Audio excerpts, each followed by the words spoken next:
My friends, at the beginning of our heart-rendering drama, we see a moderate drinker.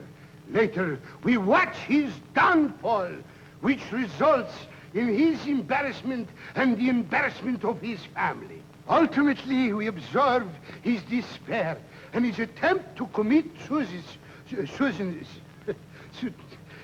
He's going to kill himself. Never was there such a thrilling and affecting performance.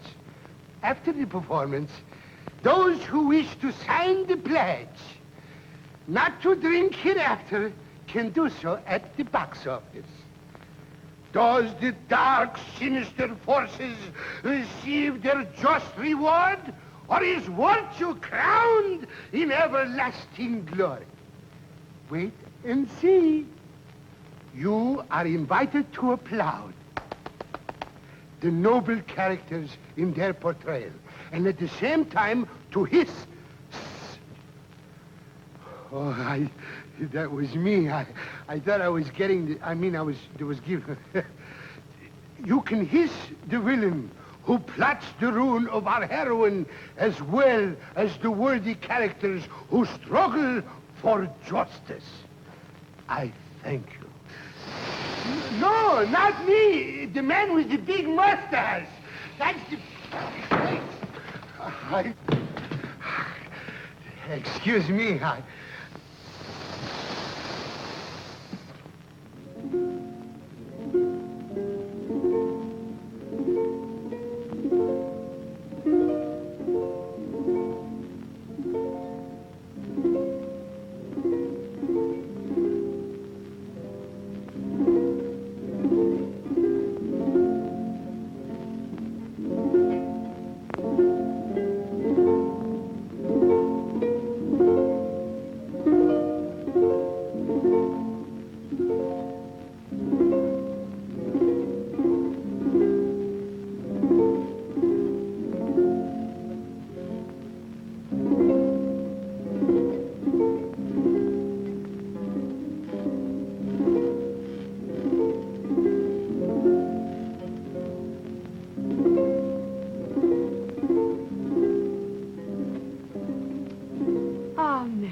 very dear to me, for it is here that your father sat when he passed away.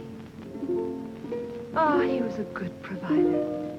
He left us this lovely home with its drooping arbors of grapes, its heavily laden fruit trees, its garden of fragrant flowers, a cow, and a mortgage.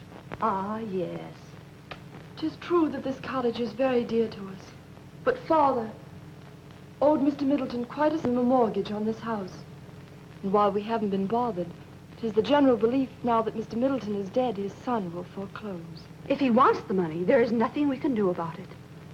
But I shudder to think that you, my beloved child, will be exposed to the thousands of temptations faced by a penniless orphan. Hark! Who knocks?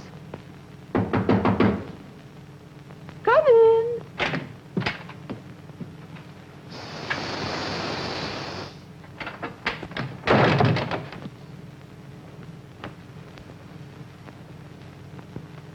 Good morning, Mrs. Wilson. Good morning, sir. Mary, bring Mr. Cribbs the comfy chair.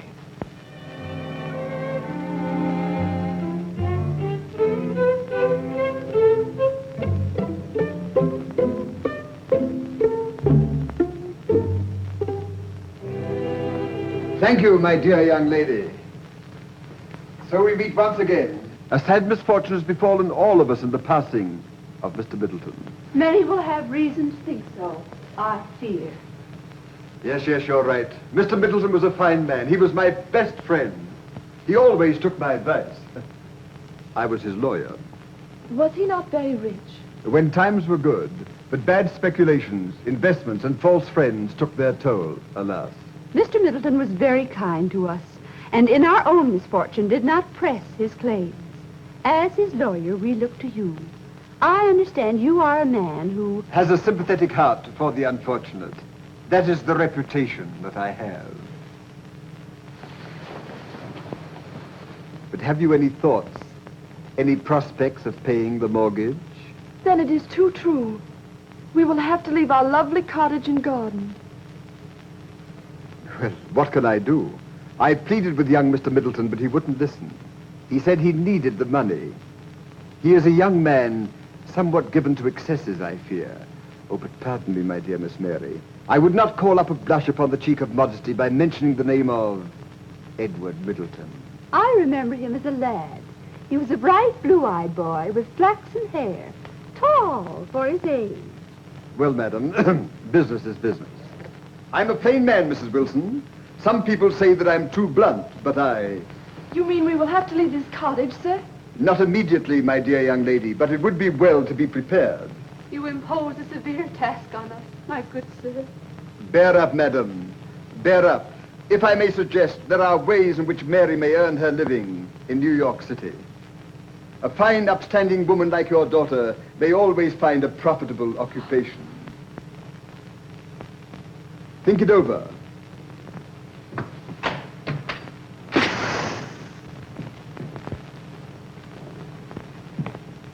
I reiterate, think it over.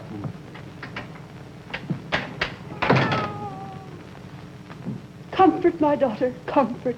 Mr. Cribbs may be our friend in this hour of misfortune. He appears to be a man of feeling. But before depending on him, we will make one last appeal to this young man, Mr. Edward Middleton. You have the money in your purse? Yes, yes, I have, Mother.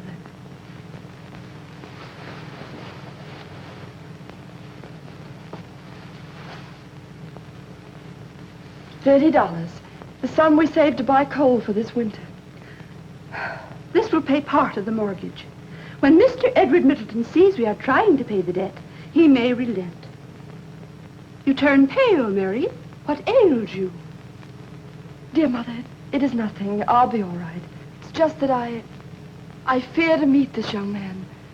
Mr. Cripps has told us how wicked he is. I fear the worst.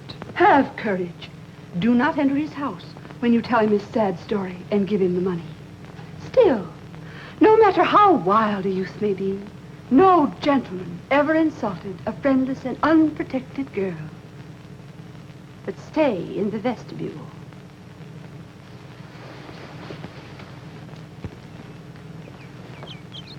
Well, thank heavens, that interview of mock sympathy and charity with the Wilsons is over. Oh, how I hated old Middleton. And oh, how I hate young Edward Middleton. And if he has any children, oh, how I'll hate them, too. I flatter myself I did some pretty good acting for the old widow Wilson. How'd you do? But the widow and her daughter must leave the cottage. That will suit my purpose best. To get them out, sell it, and pocket the profit. The daughter is quite a pretty wench. Ah, here she comes now. I'll hide behind yon tree, where I can watch her.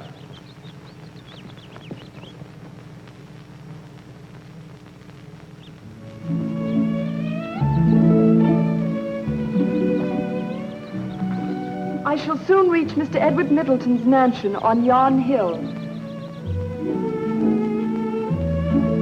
In a few moments, I shall face this dissipated young collegian. Such a man can have no pity on a poor, defenseless girl like me. Hark! A man approaches. I wonder if it is Mr. Edward Middleton. How shall I ever have the courage to speak to him? I had better wait till he reaches his house.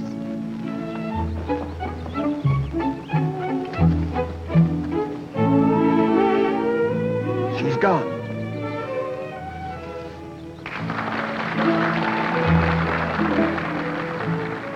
This poor bird must have fallen from its mother's nest. I shall place it here where its mother may find it. Good morning, you son of my old friend. I've been looking for you. Good morning, Mr. Cribbs. Any friend of my father's is a friend of mine. Nobly said. I see your father before me as I look at you. He will be easier prey than his father was. You said you wanted to see me about something. Yes. I want to see you about the cottage that Mrs. Wilson and one daughter are occupying. The mortgage remains unpaid, and I have an opportunity of disposing of it. When last we talked of the cottage, Mr. Cribbs, I did not know it was occupied by a poor widow and her lovely daughter.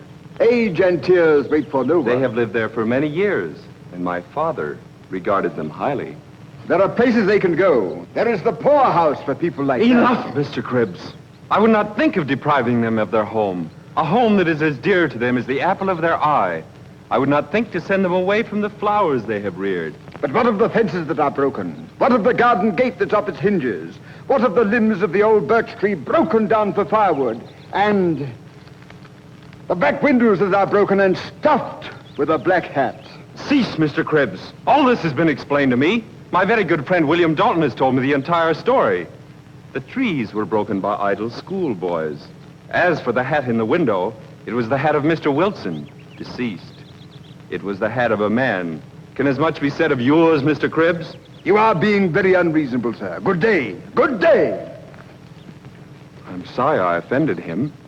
After all, he was a friend of my father's. My poor father regarded him highly. He always took his advice, but it was invariably unfortunate when he did so. I beg your pardon. I understand you better now. You are right. The daughter is a fine girl. Sparkling eyes, dimples, ruby lips. I was young myself once. Have you seen her? Never. Explain yourself, Mr. Cribbs. Mother and daughter grateful, free access to the domicile at all times. Love in a cottage, eh? Cribbs, do you realize this girl has no father nor brother to protect her? Just a wildflower. Yes, that's it. A wild flower growing in an open meadow. A garden without a fence. All you have to do is to step right in. I knew an old man once, and had that old man heard you utter such foul sentences to his son, and had he heard you tell me to enter like a wolf this fold of innocence and tear from her mother's arms the hope of her old age, he would have seized you by the throat and dashed you prostrate to the ground, as too foul a carcass to ever walk erect and mock the name of man.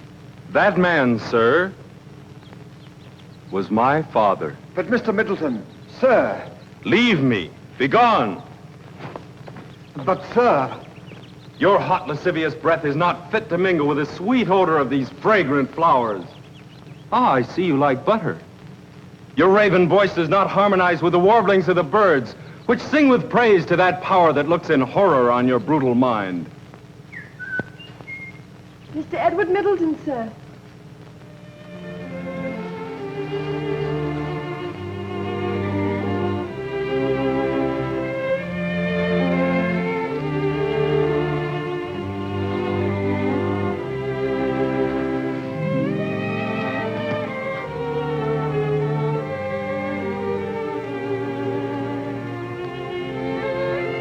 But, Mr. Middleton, you're allowing temptation to turn you from your duty to your father.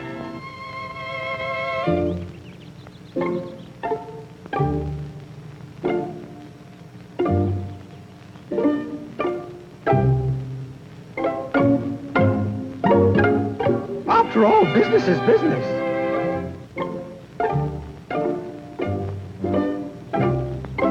Young lady, you will rue the day that you ever crossed the path of Silas Cribbs.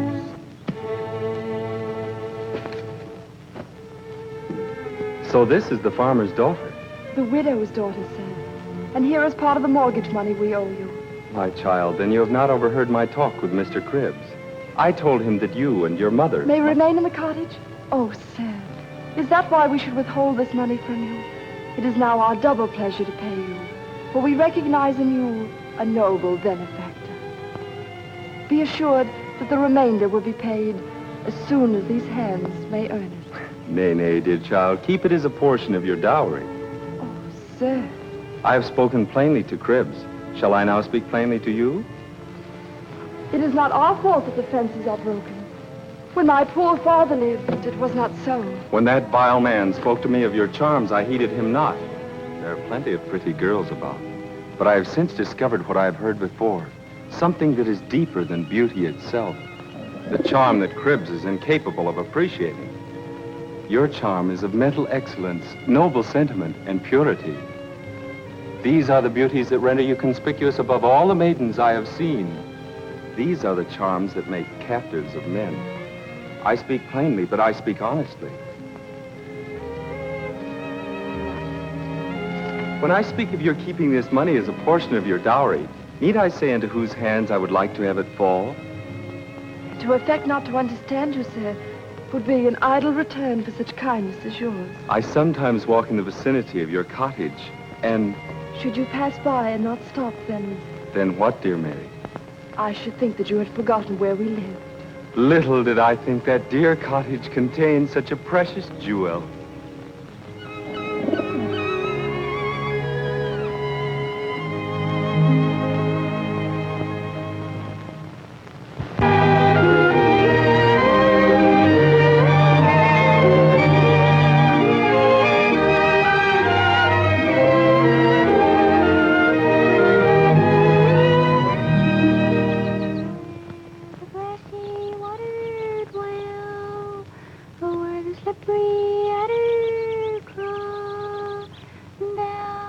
Here comes William Dalton's half-crazy sister. She knows too much to suit me. Why doesn't she keep out of my way? Her voice haunts me. In her, I see the image of the boy that she was engaged to.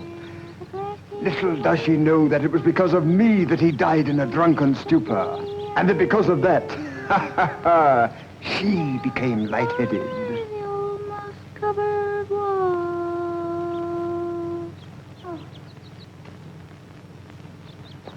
The lawyer's a fine man, he is.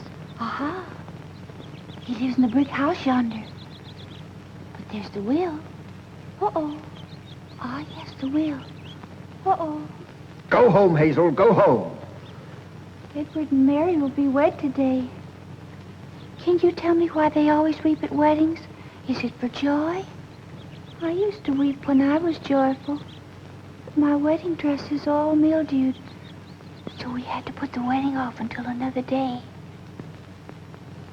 There's the will. Uh-oh. The will. Uh-oh. The will. Uh-oh. The will. Uh-oh. Uh-oh. Uh-oh. Confusion! Get you gone, or I'll... Why, you foreman, you would strike my helpless little sister. If I wasn't afeard of losing my temper, I'd break every bone in your black beetle body, or my name's not William Dalton.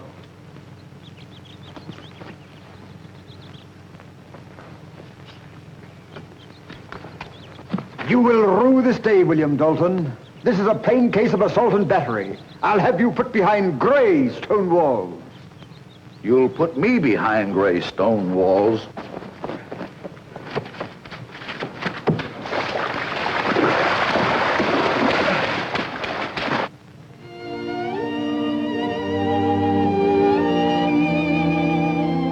I now pronounce you man and wife.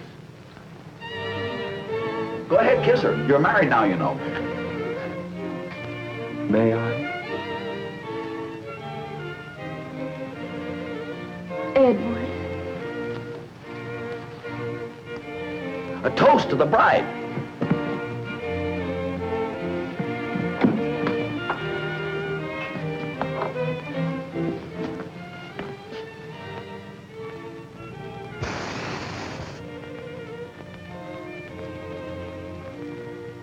A toast to the bride. Happiness.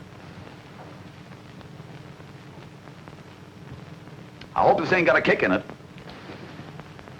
Of course you speak in jest, my good friend William. For liquor in no form has ever wet my lips, either for pleasure or medicinal purposes. And may I add, the lips that touch her shall never touch mine. I was only trying to make a joke. Things of that nature, my dear William, are not meant for jest. Shall we dance?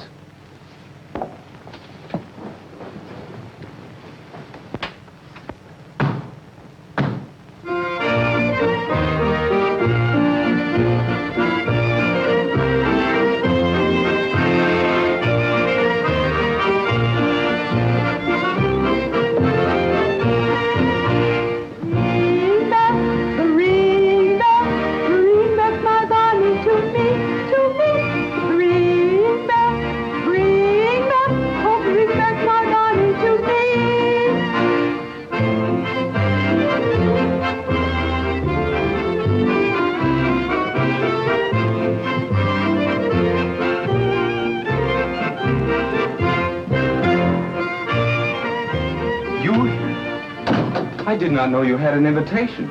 I promised your father that I would be present when you took unto yourself a wife. To drink your health. Cribbs, my father was not a drinking man. Only on nuptial occasions. 'Tis an old Middleton tradition, been going on for 400 years. Have you never heard? Why, no. Why, when your Aunt Rebecca was married, you were but a fair-haired boy. Don't you remember? I have never tasted liquor, Mr. Cribbs. That's what puts me in a quandary. I wonder if you dare carry on the tradition. From what I've heard of the fiery liquid, it may choke me. That is not the danger. 'Tis the will to take a drop and leave it alone. To know when to stop, as your father did. Anything my father did, I can do. Spoken like a man, Edward.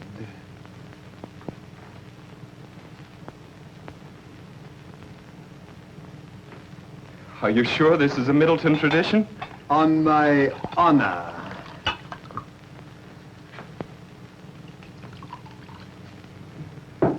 To the future that I see ahead of you.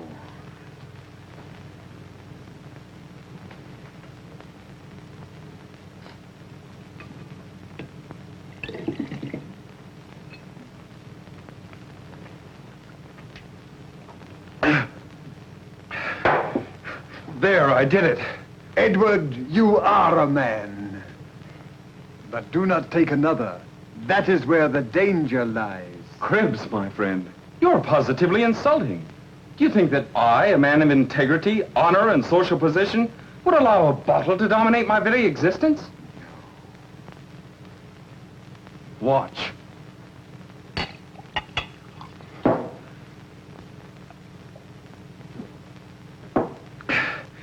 There, you see, 'tis nothing. In my opinion, the power of rum is greatly exaggerated. I beg your pardon. Edward, again. Oh, good day, Mr. Cribbs. Mrs. Middleton.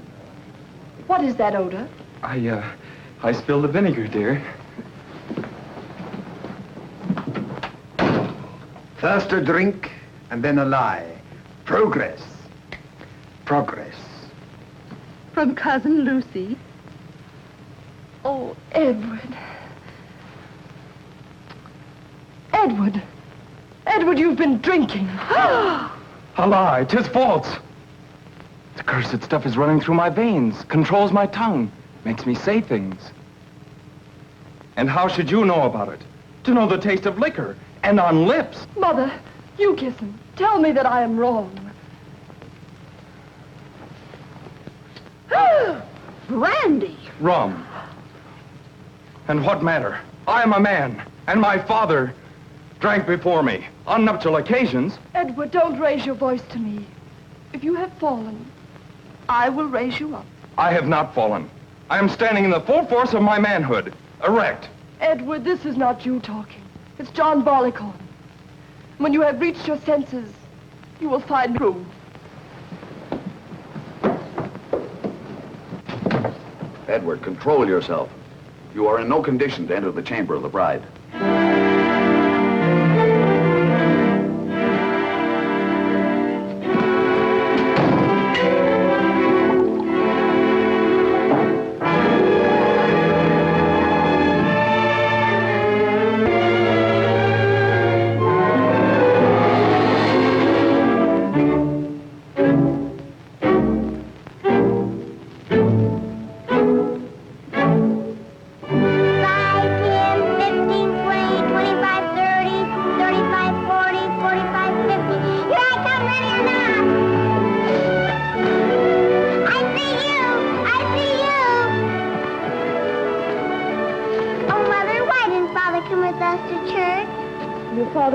Badly this morning, Julia, dear. Father feels badly nearly every morning, doesn't he, Mother? Good morning, Mrs. Middleton. Good morning, William. Good morning, Sam. Good morning. Good morning, Uncle William. Good morning, Julia.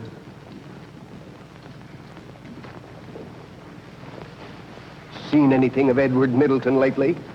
Why, I haven't seen my old friend for some time. He's been very busy lately, I understand. That may be your impression.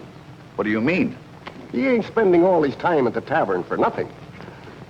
You mean Edward is drinking again?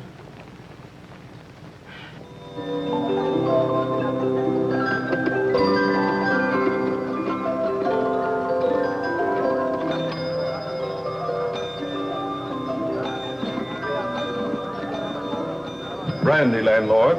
2 fingers.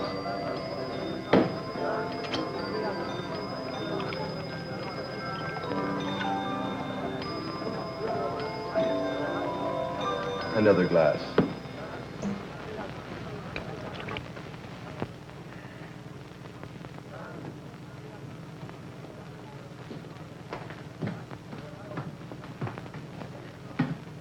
Ah, Mr. Middleton, you here? I've never been here before, except on business. I'll leave it to the landlord. How long since you've seen me? Why, Squire, it must be full 10 years. It was the day Cy Morgan built his barn. The day I saw you digging in the woods. Digging? Digging in the woods? Can it be that he saw me bury the genuine Middleton will? I must get him out of town. Ah, yes. I was merely picking daisies. Come, Edward, a drink. A whiskey. Whiskey be it then. Come, everybody, step up and have a drink with Krebs and me. Come on, have one on me.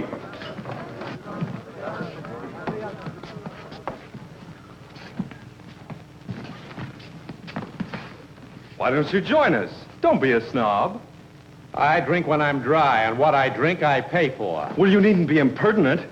I don't want anything to do with you. Be off. You're drunk. Death and fury! Drunk, am I? I'll teach you manners. It serves them right. Quarrelsome young fool. The place was quiet enough until he came in, disturbing respectable citizens. Have you seen Edward? Mercy, what is this?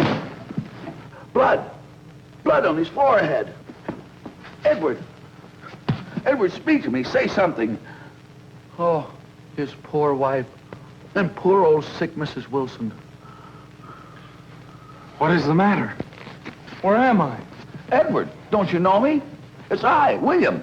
Poor William, who's come to take you home. The light dawns upon me. Where have they all gone? Where's Cribbs? Where's my friend, Cribbs? Was Cribbs here with him? Why, yes. The squire was here for a short spell. What is the matter with my head? Blood! I must have slipped and fallen. You had a row with Stevens, the coach driver. A row? Stevens said you were drunk. You attempted to hit him, and he knocked you down. Oh, if I ever get a hold of that fella Stevens, I'll give him something to smell that's nastier than peaches, or my name ain't William Dalton. Come, Edward. But who is going to pay for the drinks? Oh, go sand your sugar and water your whiskey, you old corkscrew. Oh, if I'd only died before I'd seen this. Oh, shame! Shame! Shame!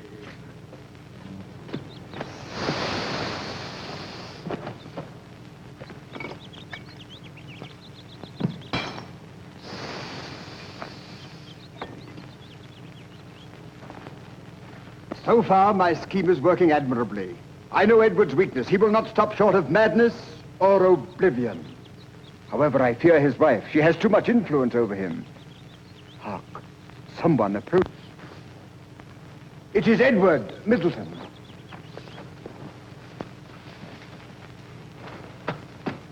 Little did my friend William Dalton know when I entered the apothecary's there was a back door. I cannot face my family like this. Just a little sip. A very little will revive and strengthen me. No one sees. No one knows my hiding place. There must be one drink left. Just a very little sip.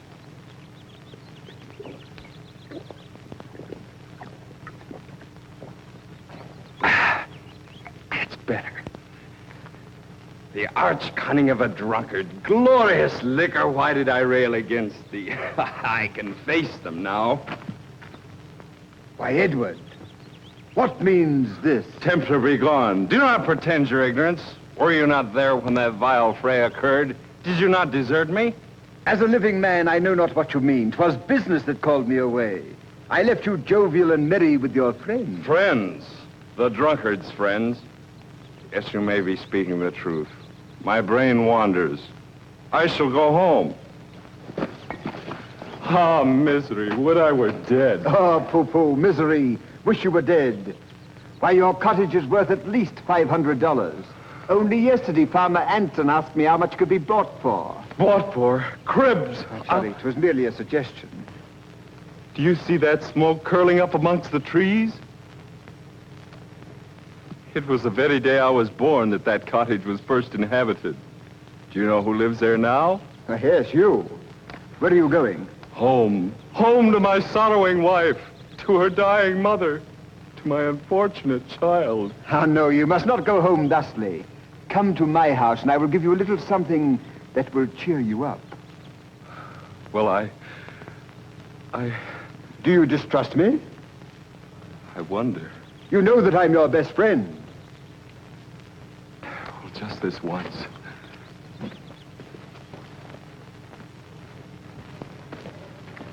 He's a goner.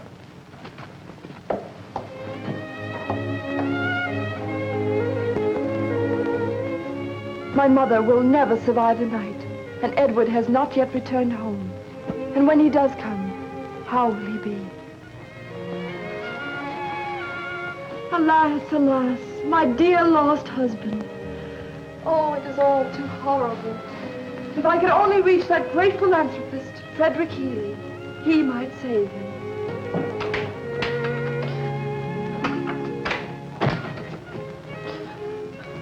Mother dear, what makes you cry? Do not tell your father. No, Mother, if you wish me not to. Oh, this is too much. I'm going to see your grandma now. Have mercy. Support me in this terrible trial.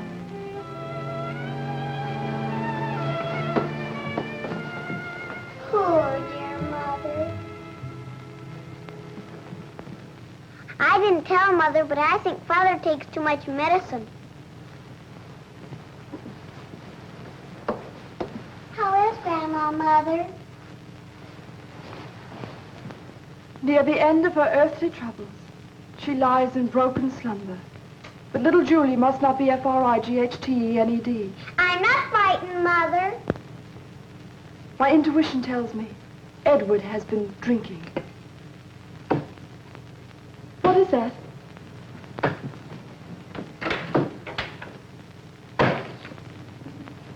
It's Father, and he's chopping down the cherry tree.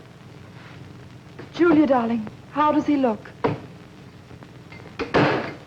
He looks like George Washington. Curses a giddy goat, aye, aye. Wine curses a giddy goat, aye, aye. Oh, heavens, what will the neighbors think? I've had a glorious time, old Cribs and I. Dearest. Why should I be silent? I'm not a child. My mother, Edward, my dear mother. Heaven's wrath on my hard heart, I forgot. How is she? Worse, Edward, worse. And I am part of the cause. Father, dear Father. Go away, child. I have a cold. Bless you, my dear Julia. Bless you. I'm a beast.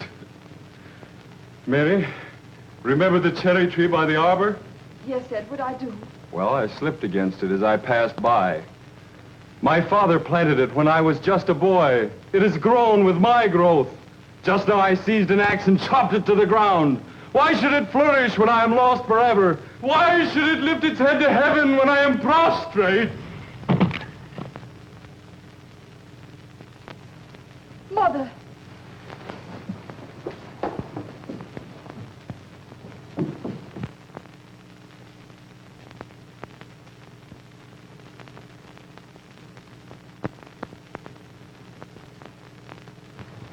Edward, my mother. Mary. Horror. Death in the house.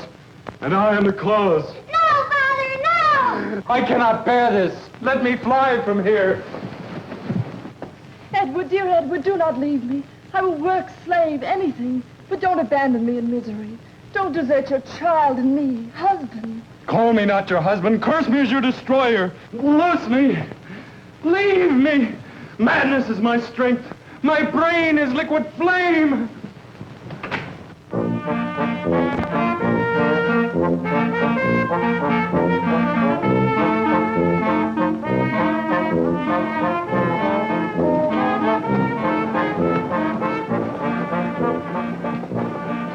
I thought I told you to get out of here. Now get going.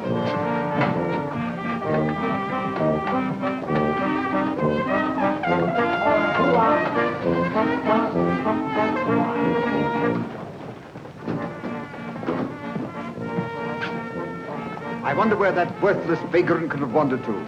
Ever since he came to New York, thanks to his ravenous appetite for liquor, he has been going rapidly to ruin. If only I could get him to commit some crime, I could fill my pockets and ensure his complete destruction. Ah, here he comes with two worthless companions.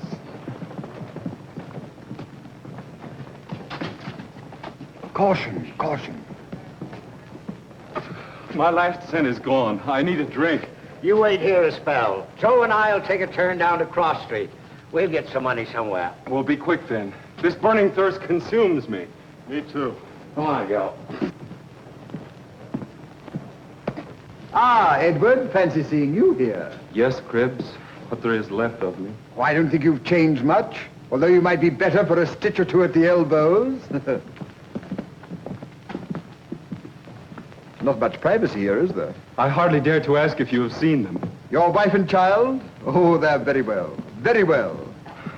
They are better off without me. She's sorry for you, but I'm sure she thinks of you. I would like to see you become a respectable member of society. Respectable? But Cribs, how can one become respectable without a cent in his pockets or a clean garment on his wretched carcass? This is my opportunity. There are more ways than one of getting even with misfortune. If the world treats you badly, be avenged upon the world. But how, Cribs? How? You see this piece of paper? It is a check for $5,000. You are an excellent penman. You have but to write the signature of Frederick Healy, and you can laugh at poverty. What? A forgery on that brilliant and noble philanthropist? The orphan's benefactor, the friend of all unfortunates? To suggest such a thing proves you to be a villain and a coward. I must be low indeed when you dare propose such a dastardly act to my father's son. Wretched as I am, by the world despised, shunned and neglected by my friends, I would sooner perish than cause my dear child to blush for her father's crime. Here, Edward, get a drink. Take back your base bribe.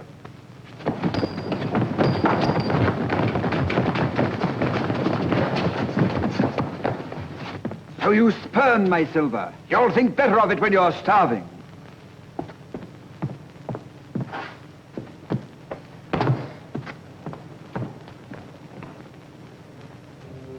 I must have liquor. I must have liquor.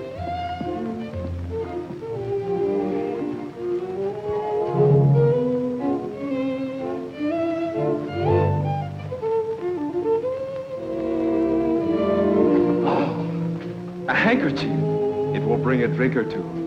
Brandy, brandy, brandy!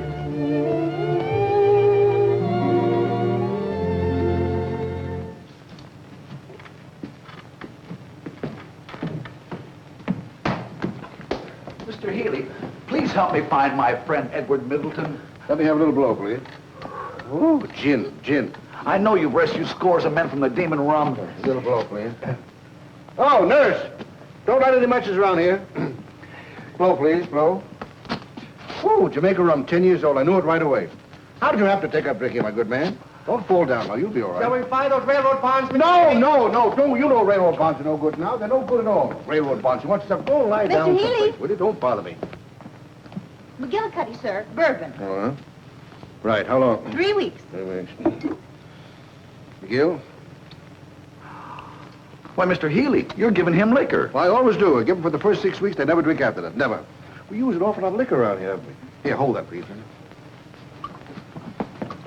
Buy me some good distillery stock. Oh, well, hello, how are you? Nothing like combining business with pleasure. Haven't I seen your face before somewhere? Mr. Healy! Yes? Oh, very sad case. Been drunk for 9 weeks. Can't do a thing with him. Must be a kitchen drinker, I guess.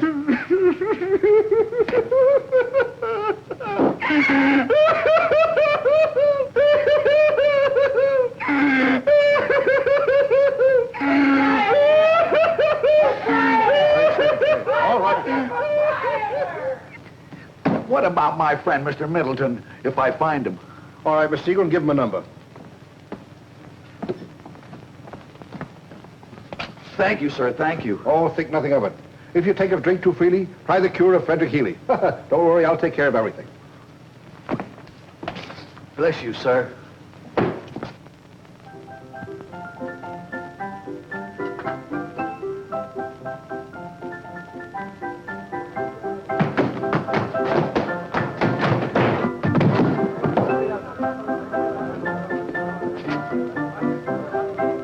Yes, you were right.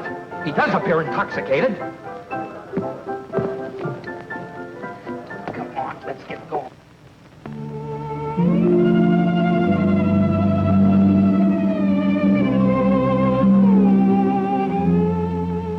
Alas, alas.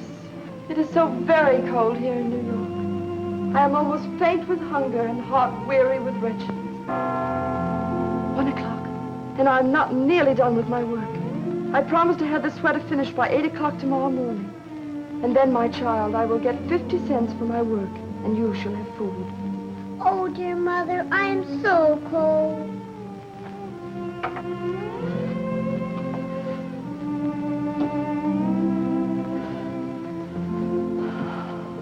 No, Mother, keep this shawl. You are cold, too. I will wait till morning. Then I can warm myself at Mrs. O'Brien's fireplace.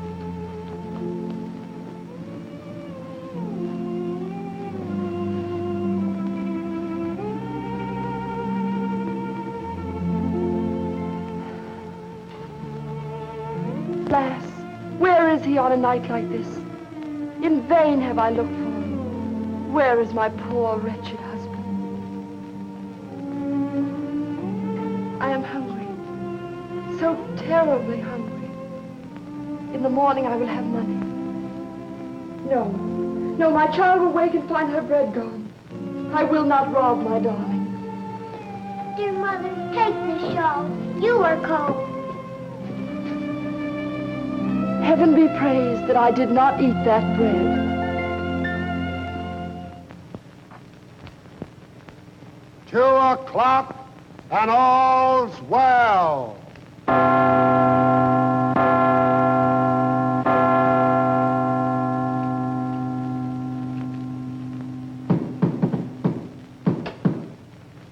Who can that be at this hour? Ah, should it be Edward? Come in.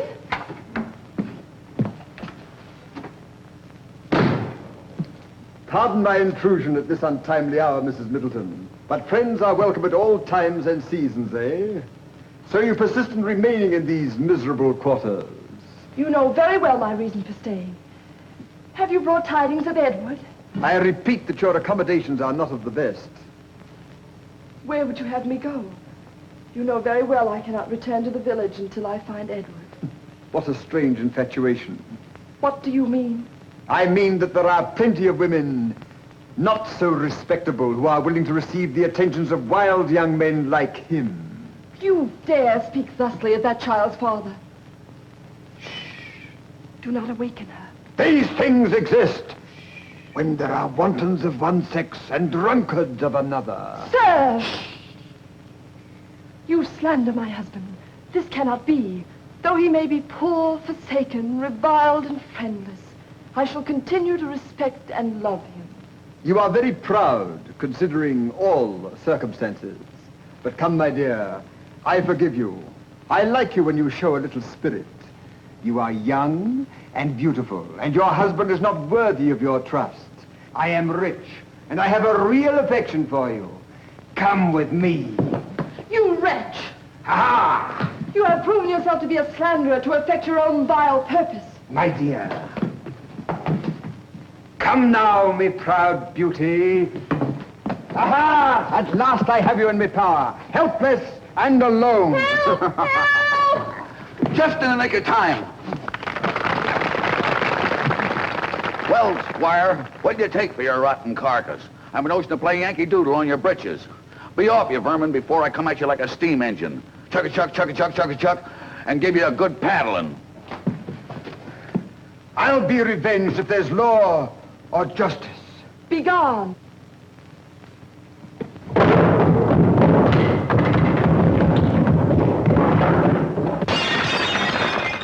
I think he has fallen.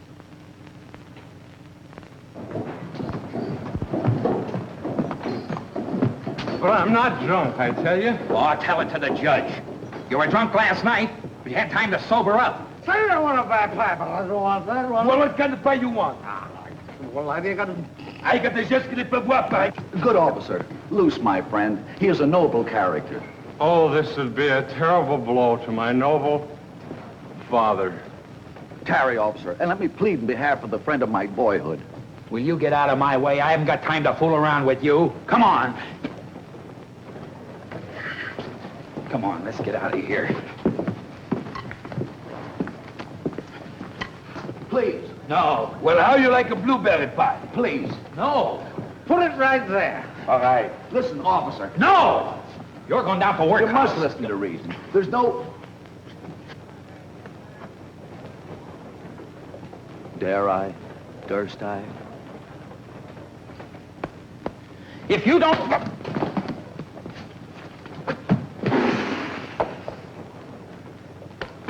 Who's going to pay for the pie? We didn't order any pie. Just que pas dire rien. After that, my fine bucko, you're going with me. Thank you, Pieman. Hey!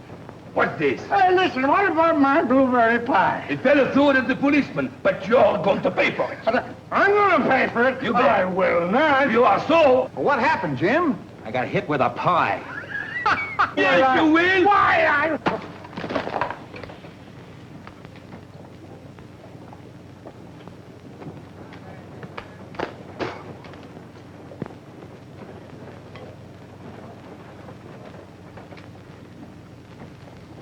Wait a minute, Jim. I think we got another one. You're coming with me. I did not throw the pie. I saw you No, throw please. the pie. No, I never... You can't talk to my friend. You keep out of this. No, I saw you throw the pie over there. did But not. don't give me that, But because Oh! Oh, mauvais officer. Oh, you look like cream puff. Non, je ne vais pas voir son cœur. Oh, monsieur, le part des dents, c'est ne pas voir. Jusque le part des rien. Hey, we having fun? Hey, officer, what's different? Run, Edward, run! Here, you try one. Oh, for goodness sake, the boogeyman. Cribs, old fellow. With my compliments. This is most irregular. Gentlemen, is this your... Oh, no, you don't. So you're one of them. You've been throwing pies, huh? I beg your pardon. Why, you come along with me. No, but officer, I give you my word, I've never thrown a pastry in my life. The judge. Jim, where are you? Where are you? I give you my word. That'll get Cribs in a lot of trouble, or my name's not...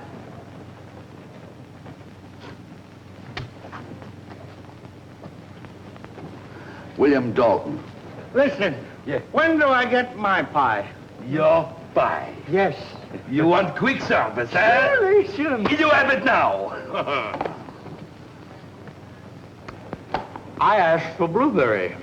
Blueberry. Oh, j'ai le part des poisses encore ce soir. Jusque derrière. Blueberry, monsieur.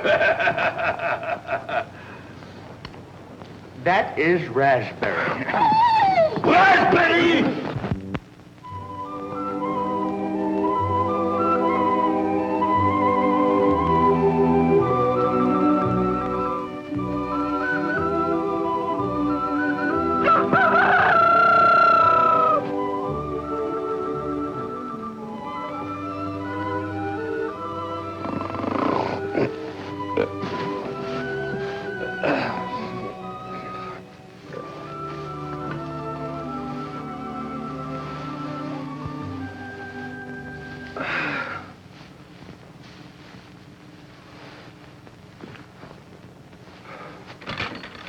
Another day.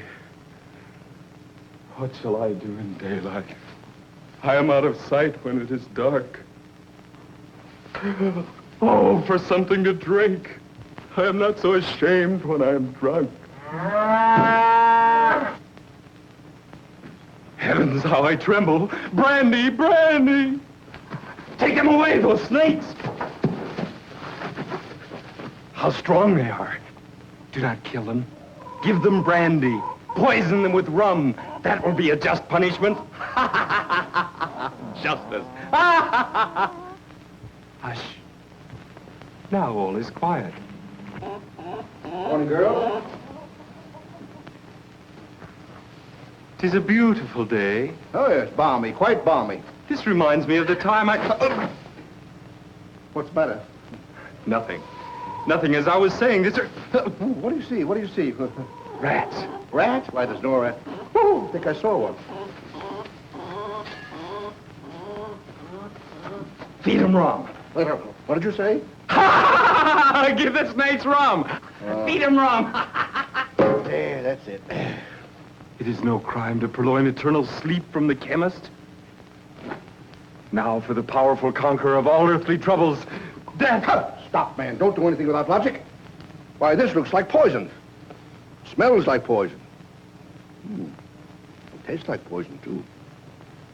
It is poison. It is poison. Who are you, man? What do you want? Can't you let me die in peace? Now, don't change the subject. Don't change the subject. My, oh, my. Oh, friend, take not your life, but mend it. Friend? You know me not. I am a fiend, the ruin of those who love me. Leave me. I'm not here to criticize you, but to help you. Oh, you've been drinking, huh? Not bad stuff, either. I'm dying for a drink. Who are you that takes interest in an unhappy vagabond? Neither my father nor my brother. I am Frederick Healy, the friend of all unfortunates. You are a man, and if a man, a brother. Brother, you trouble yourself without hope. I am a lost soul. Did you say Healy? Frederick Healy, the great philanthropist?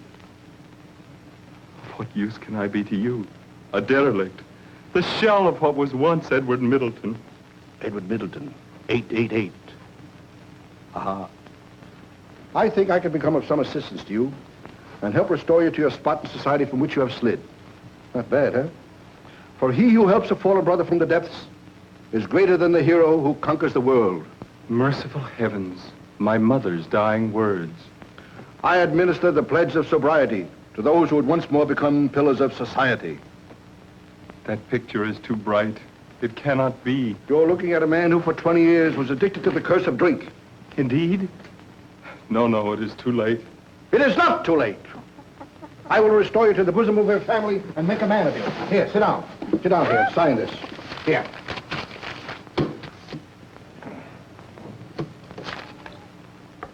Here, sign. Heaven grant that the prayer of a poor wretch be heard. You're free. You're a free man. Freedom! Freedom! Freedom!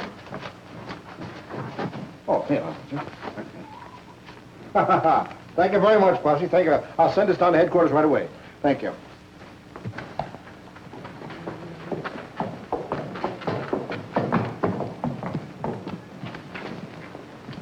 That was a lucky escape. I'll get even with that William Dalton for handing me that tie. It was fortunate that I knew the judge, otherwise I'd have had difficulty in getting out of that infernal scrape.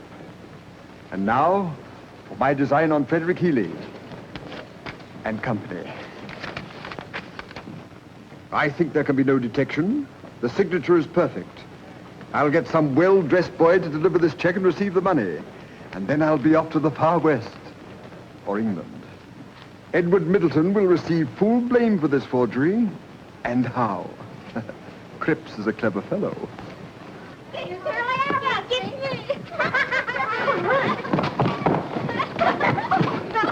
Would you like to earn $50?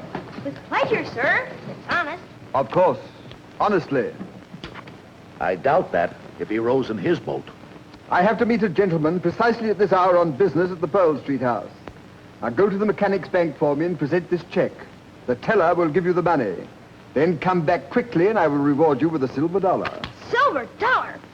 Back in a flash of the cash.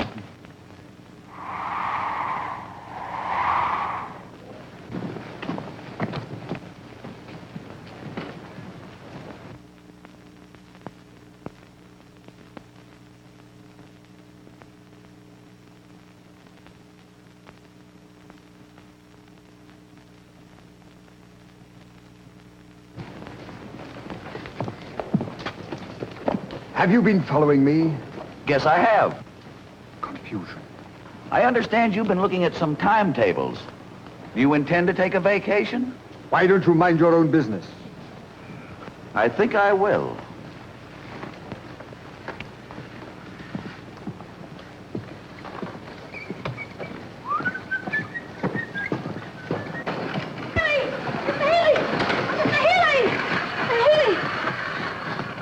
Running after you, sir. The cashier of our bank wanted to know if this was your signature on this check. Oh, no. You know I can write better than that. $5,000. Has it been cashed yet? Just half an hour ago. Oh, my, this is terrible. Who presented my check? A boy, sir. Boy? Yes, our cashier examined the signature later and doubted if it was genuine. Yeah, well, you rush on back to the bank, see? Anyway, pick up a police officer. I will follow almost immediately. Our action must be prompt.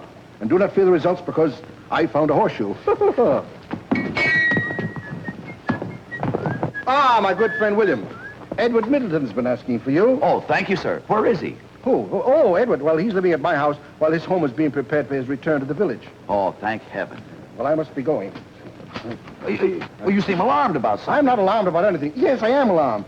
Someone forged my name to a check at the Mechanics Bank. Mechanics Bank? Who cashed the check? Well, boy. A boy? How long ago? Oh, about a half hour ago. Why are you alarmed? Well, I'll tell you, sir. Edward told me the Cribs tried to get him to forge a check while he was under the influence of liquor. A boy? How big a boy? Well, I'd say about that. I recognize that boy now. I saw Cribs give him the check and heard him tell him to go down to the Mechanics Bank to cash it. Ah, I can see it all now. We must hurry away to the tombs where I'll get a few officers. There's no time for us to lose. I'm with you, sir, heart and hand. And if I ever get my grip on that old fox again, I'll never let him go. Oh, horror, horror. Cribs persuaded poor Edward to forge that check. I fear for the worst.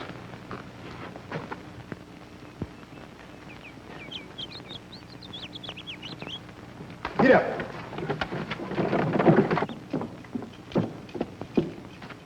Have you seen Cribs? Nope. There's going to be a lot of excitement here today. Have you any news for me? News. William, I've been talking to Dr. Bevan, and he says your sister is much improved. Oh, don't tell me that. I'm in no mood to be trifled with. I do tell you. The doctor said she has moments when she's entirely lucid. You mean she'll know me and will call me by name? Yes. And I'll hear her sweet voice caroling to the sun each early morn? Yes. And she'll take her place with the choir at church? Yes. Thank heaven. Thank heaven. Oh, her blue-eyed Mary. Here she comes now. Oh, they call her blue-eyed Mary. You sure she's all right? Oh, they call her blue-eyed Mary. When friends and fortunes call, oh, they call her blue-eyed Mary. When... Hazel, my dear sister. William, my dear brother. My dear sister. Oh, William, I know you. I can hear you and speak to you. It must be one of our lucid moments. Listen, for I have so much to tell you. Do you remember the old oak tree with the hole in it down by Bascom's Corners? Yes, yes. Well, it was while I was milking the cow, and I saw old Cribs a-bearing something. So yesterday I went to the barn and borrowed a hoe from Farmer Williams. And after digging a little while, I found... William, guess what I found? What, girl, what? Concealed in an old tin case was the original will of Edward Middleton's grandfather, No. giving to his dear grandson full possession of all his property. Unbelievable. So the will on which Cribs acted was a forgery. Where's it now? I buried it right back. Sam, she ain't right yet. Oh, they call her a blue-eyed Mary. When friends and fortune smile. Oh, they call her blue-eyed Mary. Oh! Cribs is on the upper road, coming towards town. And I know where he's headed for. The old oak. Hazel. We must hurry. We have no time to lose. Make haste. Straight ahead. Here. And don't.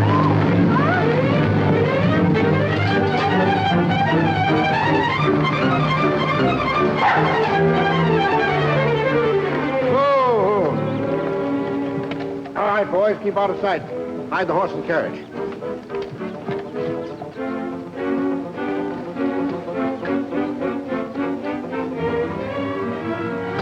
That ain't where it is.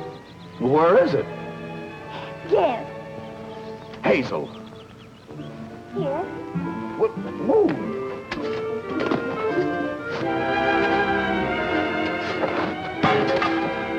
found it. See, I told you so.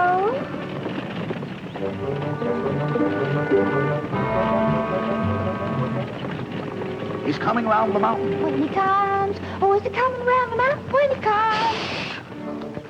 All right, we're ready for him. Now for ambush. Uh-oh. You hide also. We scatter him.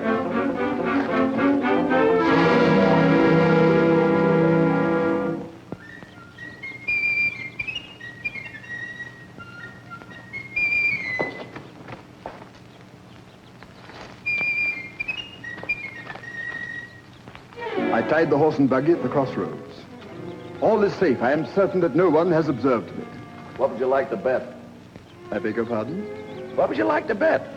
It is nothing but the wind. And now for the will. And from this fatal evidence I shall at last be secure.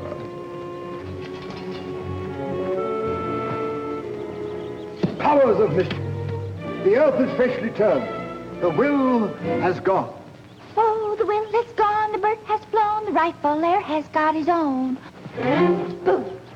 For shame. Oil. Come, we must catch him. Hey, we're going the wrong way.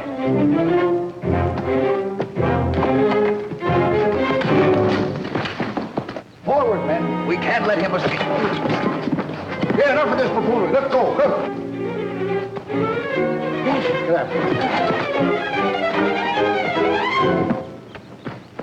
Stand back. Surrender. We have you outnumbered. Wouldn't surprise me to find he had a Negro in the woodpile. Ever killed? Yes, sir, boss. What I tell you, what I tell you.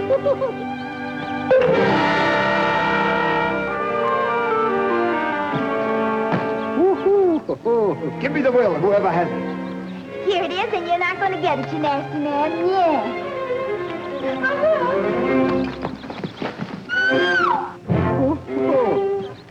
Well, that concludes my visit, gentlemen. Goodbye.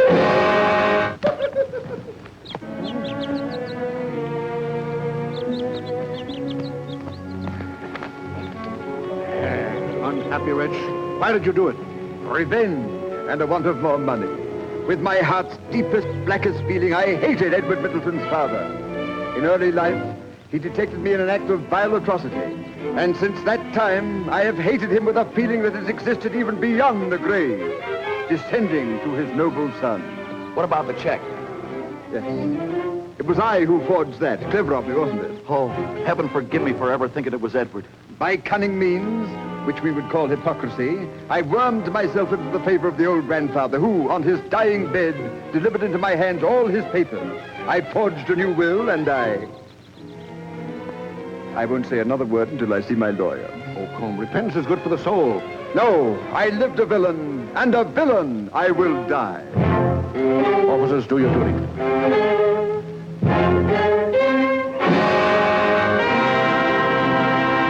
Our home is happy again. Our home is happy again.